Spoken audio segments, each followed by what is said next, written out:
Hello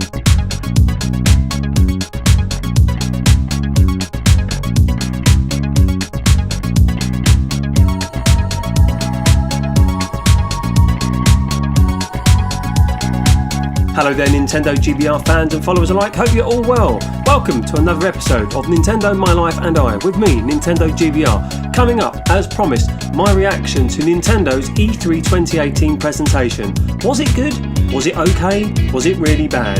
There's lots of discussion to be had, so let's just jump straight into it.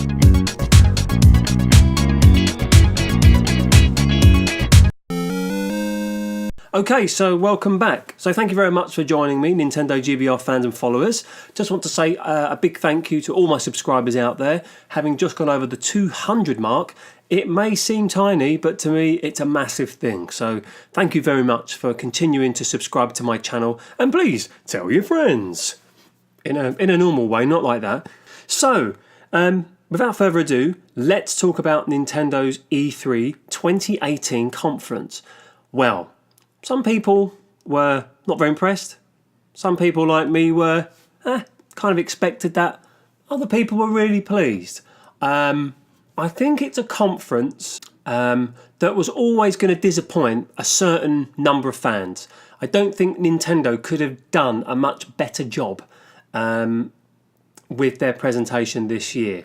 I listened back to some of my predictions, and some of them, you know, they didn't come to fruition. There was no Mario or new Zelda DLC.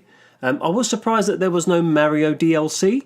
There was no Bayonetta, but we'll get onto that later on, amongst the other games that weren't there. And there was no mention of the Nintendo Online service, which surprised me the most of all. But just before we jump into Nintendo's E3 press conference kind of stuff, I just briefly want to talk about Ubisoft, and that is going to come up straight after this.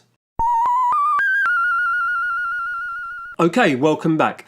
So yes, I just want to quickly talk to you about Ubisoft, and I recognise that there are other developers making games for the Nintendo Switch, but I just wanted to talk about them because I felt that they're probably the best kind of third-party partner at the moment with Nintendo. So yes, Ubisoft announced, we knew about this one, that there was going to be the add-on to Mario & Rabbids Kingdom Battle with the Donkey Kong Country downloadable content, and I for one am really looking forward to it. I'm really enjoying Mario & Rabbids Kingdom Battle, and that looks like a fantastic piece of DLC. So again, we're quite spoilt for DLC on the Switch with titles that we all really enjoy.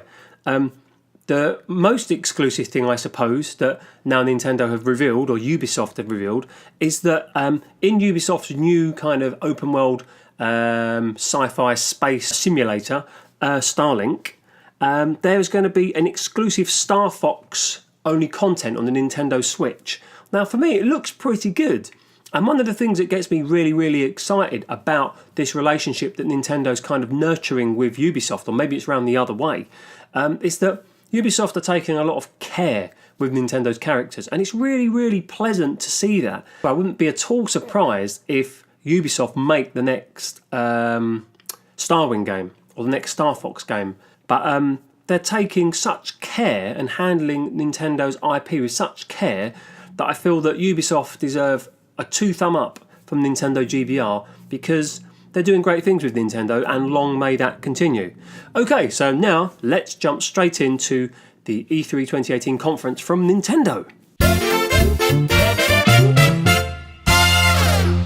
Okay, so let's jump straight into what Nintendo revealed this E3 2018. Now, if you listen to my last podcast, you would be aware that I was at work and unable to watch the conference. So I watched it when I got home, and I watched it, and I wasn't blown away, but that's okay, because I didn't expect to be blown away. I think, as I've mentioned before, Nintendo have kind of spoilt us. If you consider the Switch launched in March 2017 and it being June 2018 now, the console's been out for a year and a quarter. And in that time, we've had a Game of the Year with Legend of Zelda Breath of the Wild, and we almost had another Game of the Year contender with Super Mario Odyssey. Those two games alone are worth buying a Switch for many times over. And we all had an idea that the big reveal in this kind of E3 presentation was going to be Smash Brothers, which I'll get to in a minute. But in general, as I mentioned, there are only a number of things that I was looking for Nintendo to do. They didn't quite do everything, but I think that they couldn't have pleased everybody with this conference, but I think they did a reasonably good job. So, jumping straight in, I'm sure you've all seen the conference. If you haven't, go on YouTube, watch it. They revealed the following games. I think it's Demon or Damon. Let's go for Demon. Demon Ex Machina kind of reminded me a little bit of Vanquished from the Xbox 360, of those of you that have played it. They revealed Xenoblade Chronicles 2. I know there are a lot of fans out there. I'm not one of them, but I know that it sells consoles, so that's great. It's another really good title, AAA title, I suppose. Then they revealed Pokemon Let's Go, Pikachu and Eevee. We knew that was going to be raised, but they didn't talk about it in a great level of detail. That's fine. They also revealed the Pokeball Plus. I suppose if you're a Pokemon fan, that's going to get you excited. It doesn't get me excited, but I know how many millions of fans there are for Pokemon, and I can see that is going to be a massive system seller regardless. So well done for Nintendo for getting something like that onto the system. Then we had Super Mario Party. I did quite like the demonstration in the conference where you could kind of connect two screens or almost place them next to each other and they kind of interconnect. I thought that was really smart. Super Mario Party is not for me, but I know the Mario Party series is very, very, what would be the right word? Popular, I suppose, with a number of people, and it's great for multiplayer, kids especially. Then they unveiled Fire Emblem Three Houses. I'm not interested in Fire Emblem, but again, I know it's a very popular franchise, so, well done for Nintendo for getting that out there. Then there was the big kind of elephant in the room that everybody kind of thought was going to be leaked, or not leaked, but released, and that was Fortnite. I've downloaded it, I've had a little play around on it. Not really my thing, but I will go back to it and explore that. So again, good for Nintendo at least for getting more third-party support. Can't really knock them for that. Then we had a kind of little look at indie titles. It was a very quick kind of, 1, 2, 3. Overcooked 2, Killer Queen Black, and Hollow Knight. Fine, I like the indie titles, so no problems whatsoever. And then there was just like a massive kind of blur of games that are coming to the system. They reminded us that you can get an Octopath Traveler demo. So if you want to go and download that, go and download it. Then there was Starlink. There was Arena of Valor, Minecraft, Mojang, Sushi Striker, Mario and Rabbids DLC, as we've mentioned, PixArk, Just Dance, Dragon Ball Fighter, I think it was 2, Splatoon 2, DLC, I think it was called like Octo Experience, something like that. Then there was Captain Toad Treasure Tracker, for those of you who haven't played that game. It's a really good game, I'd advise you go and buy that. Crash Bandicoot Trilogy, which again is a load of fun. I think there was a game called Ninjala, I think so. FIFA 19, Ark, which is nice. I know quite a few people are into that game. Wasteland 2, I think one was called Carcassonne or Carcass 1, no idea.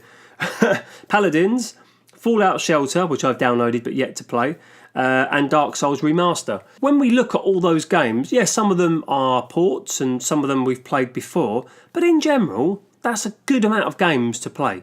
If somebody bought me Captain Toad Treasure Tracker, Crash Bandicoot, FIFA 19, Ark, Mario and Rabbids DLC, and Starlink, that's plenty. That's plenty. I just think that a lot of people didn't feel like it was, as big as it could have been, but that's because we've been spoilt rotten. We've been totally spoilt rotten with Breath of the Wild and Mario Odyssey. And I think that people just wanted a bit more, and that now brings me on to kind of like the penultimate section of this podcast, and we're going to be talking about Smash Brothers Ultimate.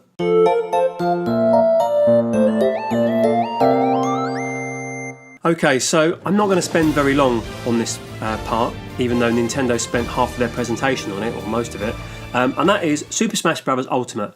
Now, I'm going to get it straight off the chest. I'm not a big Smash Bros. Fan, but I do own most of them. I think I own every iteration other than the Nintendo 64 one, because I didn't even know what Smash Bros. Was on the N64.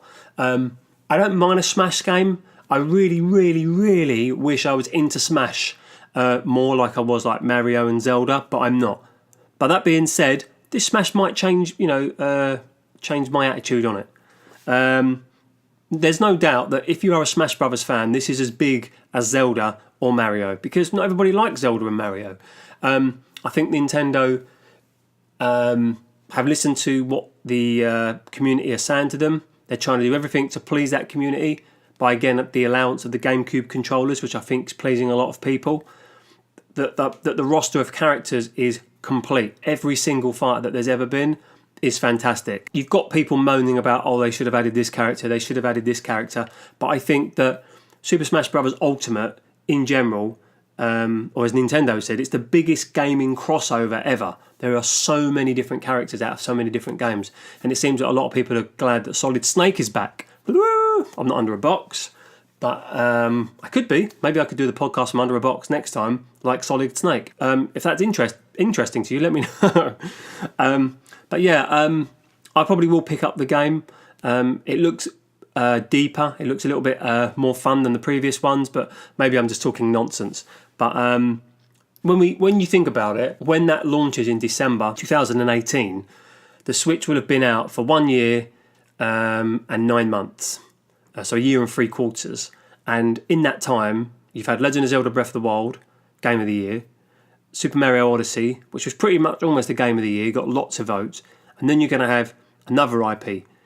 If you could have told Nintendo fans when the Wii U was out that you were going to get 3 of the biggest IPs, maybe other than Metroid, released on the system within a year and 3 quarters, I think people would have clawed your eyes out. So I think Nintendo have done a fairly good job.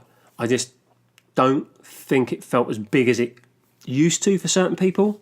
But for Smash Brothers fans, they'll be totally made up. So I'm really pleased for the Smash Brothers fans, and I hope, when the game finally launches, you have a ball playing it. So, final part of the podcast. We're going to jump straight into that after the break.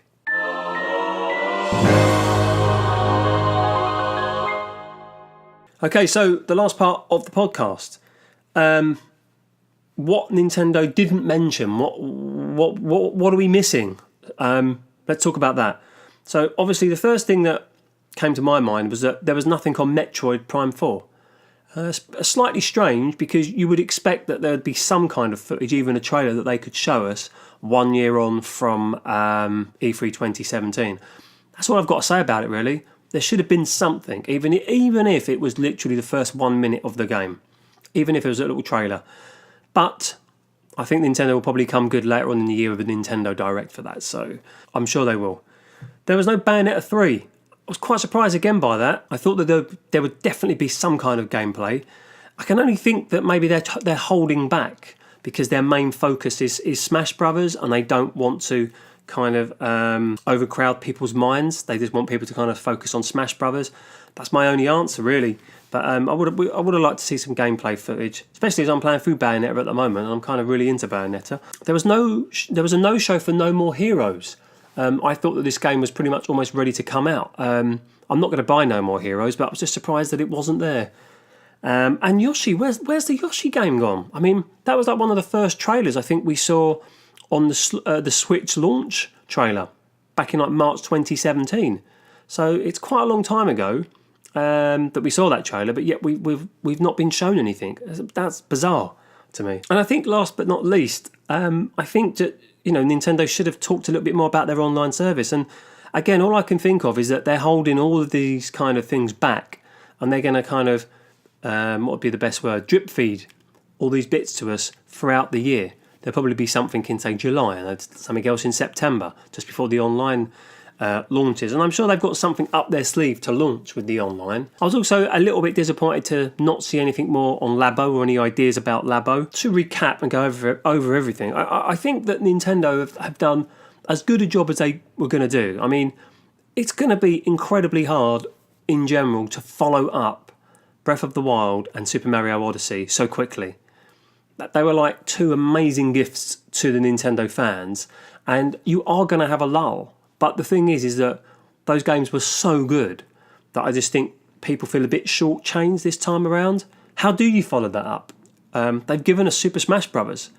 I mean, to me, I think that's fantastic. You're getting another of their massive IPs a fan or not a fan at the end of December. And I think that any Nintendo fan would have ripped your arm off to have got what we're getting now. It's not perfect, but I think in general it's good, and I think Nintendo did a fairly good job. Oh, and I must say I was quite surprised that there was nothing on the 3DS or the 2DS. We know that there are new titles coming out for it, especially like Luigi's Mansion, but we heard nothing at all. So I was a little bit surprised. So I've got a feeling that there's a lot that Nintendo are working on, and they want to keep us in suspense, however frustrating that is. Okay. So that brings us to the end of today's podcast. Hope you've enjoyed listening. If you'd like to comment or give me any feedback, then, just crack them in the comments below and I'll happily reply to you. This has been NintendoGBR reviewing E3 2018. See you later.